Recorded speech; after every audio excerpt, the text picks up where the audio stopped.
बांग्लादेश में जो तख्ता पलट हुआ है उसके पीछे राहुल गांधी का भी हाथ है। राहुल गांधी ने सीआईए और आईएसआई के साथ लंदन में एक सीक्रेट मीटिंग की थी। यह आरोप बांग्लादेश के जिस पत्रकार ने लगाए थे, उसी पत्रकार ने अपने अखबार में राहुल गांधी को लेकर एक बड़ा खुलासा किया है। उन्होंने अपने अखबार में एक पूरी इन्वेस्टिगेटिव रिपोर्ट छापी है, जिसमें राहुल गांधी के छात्र जीवन से लेकर उनके अफेयर्स और उनकी शादी से लेकर उनके बच्चों के बारे में विस्तार से जिक्र है। इस लेख में उन्होंने लिखा है कि पूरी कांग्रेस पार्टी राहुल गांधी की छवि एक दूरदर्शी नेता के तौर पर बनाने में जुटी है, लेकिन सच्चाई इससे कहीं जटिल और परेशान करने वाली है। पॉलिश किए गए बाहरी हिस्से के नीचे गहरे रहस्यों और अनकही कहानियों का जाल छिपा है, जिसे भारत के लोग जानने के हकदार हैं। उन्होंने इस रिपोर्ट में यह भी लिखा है कि उनकी कांग्रेस या राहुल गांधी से कोई निजी शत्रुता नहीं है, लेकिन एक खूंटी पत्रकार के तौर पर उनका यह काम है कि वे छिपे हुए तथ्यों को लोगों के सामने लाएं। उन्होंने इस रिपोर्ट में मोतीलाल नेहरू की 2 शादियों, जवाहरलाल नेहरू के एडवीना से संबंध और सोनिया गांधी के कई पुरुषों के साथ अफेयर्स होने की बात भी लिखी है। रिपोर्ट में अखबार ने दावा किया है कि उन्होंने राहुल गांधी के बारे में ट्रिनिटी कॉलेज के एक पूर्व सहपाठी से पूछा तो उन्होंने बताया, राहुल एक बहुत ही मिलनसार व्यक्ति है। हम जानते हैं कि वह स्वभाव से बेहद धर्मनिरपेक्ष हैं। उन्हें तली हुई बेकन और बीफ स्टेक बहुत पसंद है। उनकी जीवन शैली पूरी तरह से पश्चिमी है। हमें कभी नहीं लगा कि वो हिंदू परिवार से है। मतलब इस रिपोर्ट में यह दावा किया गया है कि राहुल गांधी बीफ खाने के शौकीन है। इस रिपोर्ट में आगे बताया गया है कि राहुल गांधी के जीवन में कभी किसी हिंदू महिला के लिए कोई जगह नहीं रही। उनके जितने भी अफेयर्स रहे, या तो वे मुस्लिम लड़कियों से रहे या फिर क्रिश्चियन। द ब्लिट्स की रिपोर्ट के मुताबिक राहुल गांधी के अपने छात्र जीवन के दौरान कई ईसाई और मुस्लिम महिलाओं के साथ शॉर्ट टर्म रोमांटिक रिश्ते रहे, लेकिन उनका पहला जो चर्चा में रहने वाला अफेयर रहा वो था नोआल जहीर नाम की एक अफगान लड़की के साथ, जिसे राजकुमारी नोआल के नाम से भी जाना जाता है। उनके पिता प्रिंस मोहम्मद दाऊद पश्तून यार खान काबुल में एस्टकलाल हाई स्कूल और सैन्य अकादमी में शिक्षित हुए थे।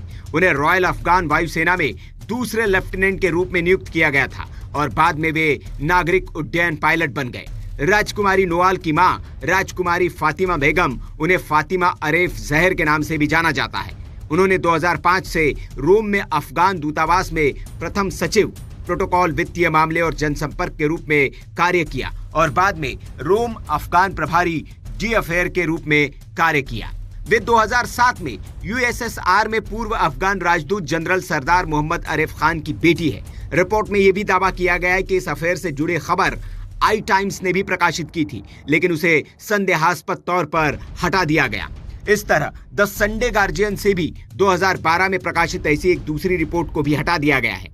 राजकुमारी नोआल जहीर अफगानिस्तान के राजा मोहम्मद जहीर शाह की पोती है, जिन्होंने 1933 से 1973 तक अफगानिस्तान पर शासन किया था। जब इस बारे में पड़ताल की गई और राहुल के दोस्तों से पूछा गया कि राहुल का नावल से रिश्ता क्यों खत्म हुआ, तो उन्होंने बताया कि वो उन महिलाओं के साथ यही करते हैं जो उनसे प्यार करती है। राजकुमारी नावल राहुल से शादी के लिए तैयार थी और इसके लिए उन्होंने इस्लाम छोड़ कैथोलिक रीति रिवाजों का पालन करना शुरू कर दिया था। वे राहुल गांधी के साथ अक्सर इटली में सोनिया गांधी के घर चैपल में प्रार्थना किया करती थी। वहीं इस रिपोर्ट में एक दूसरे सूत्र का हवाला देते हुए जिक्र किया गया है कि राहुल और नोआल के बीच संबंध तब खराब हो गए जब वो गर्भवती हो गई और राहुल ने जोर देकर कहा कि वो गर्भपात करा ले। इससे नोआल को बहुत दुख हुआ और उसने राहुल को विश्वासघाती मानते हुए रिश्ता खत्म करने का फैसला किया। इसके बाद राजकुमारी नोआल जहीर ने 2013 में मिस्र के राजकुमार मोहम्मद अली से शादी कर ली। इस पर राजकुमारी नोआल जहीर से अखबार ने प्रतिक्रिया के लिए संपर्क भी किया, लेकिन वहां से कोई जवाब नहीं मिला। इस रिपोर्ट में राहुल के एक और अफेयर का जिक्र है। रिपोर्ट में बताया गया है कि कैम्ब्रिज यूनिवर्सिटी के ट्रिनिटी कॉलेज में पढ़ाई के दौरान राहुल गांधी का एक अमीर कोलंबियाई ड्रग कार्टेल नेता की बेटी वेरोनिक कार्टेली के साथ अफेयर चला। राहुल गांधी ने 2004 में इंडियन एक्सप्रेस की पत्रकार वृंदा गोपीनाथ के साथ एक इंटरव्यू के दौरान कबूल किया था कि उनकी प्रेमिका का नाम वेरोनिक था।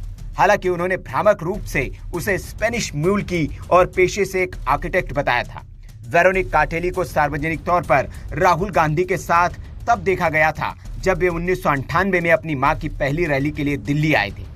इसके बाद उनको कई बार राहुल के साथ देखा गया। रिपोर्ट में दावा किया गया है कि अप्रैल 2019 में यह पता चला कि राहुल गांधी विदेश में एक और नाम राहुल विंची का इस्तेमाल करते हैं और वेरोनिक काटिली उर्फ जुआनिता विंसी के साथ उनके 2 बच्चे हैं। न्याक विंची एक लड़का जो कि 19 साल का है और मिनिक विंची एक लड़की जो अब 15 साल की है। हालांकि राहुल और काटिली ने आधिकारिक तौर पर अपनी शादी का पंजीकरण नहीं कराया, लेकिन बच्चे अपने पिता का उपनाम विंची ही इस्तेमाल करते हैं। इस रिपोर्ट में ला विंची काटिली नाम की एक कंपनी होने का भी दावा किया गया है जो चीन, ईरान, इटली के बड़े माफिया और यहां तक कि पाकिस्तान के भ्रष्ट व्यक्तियों को वित्तीय परामर्श सेवाएं देती है। एक सूत्र के मुताबिक दावा किया गया है कि कुछ साल पहले ला विंची काटिली पर मादक पदार्थ पनडुब्बी घोटाले में शामिल होने के आरोप लगे थे, जहां कंपनी कथित तौर पर मियामी में अपने गुप्त कार्यालय से कोलंबियाई नार्को खेप के संचालन का प्रबंधन कर रही थी। हमने अभी तक इस बात की पुष्टि नहीं की है कि राहुल विंची और उनकी बिना दस्तावेज वाली पत्नी वेरोनिक काटिली उर्फ जुआनिता विंची इस कंपनी के मालिक है या नहीं। इधर इस रिपोर्ट के अलावा राहुल गांधी की भारतीय नागरिकता का सवाल भी भारत में उठ खड़ा हुआ है। सुब्रमण्यम स्वामी ने राहुल गांधी के खिलाफ कोर्ट में एक याचिका दाखिल कर उनकी भारतीय नागरिकता रद्द करने की मांग की है। अब इस रिपोर्ट पर कांग्रेस की ओर से क्या प्रतिक्रिया आती है, ये देखना दिलचस्प होगा। Bureau report.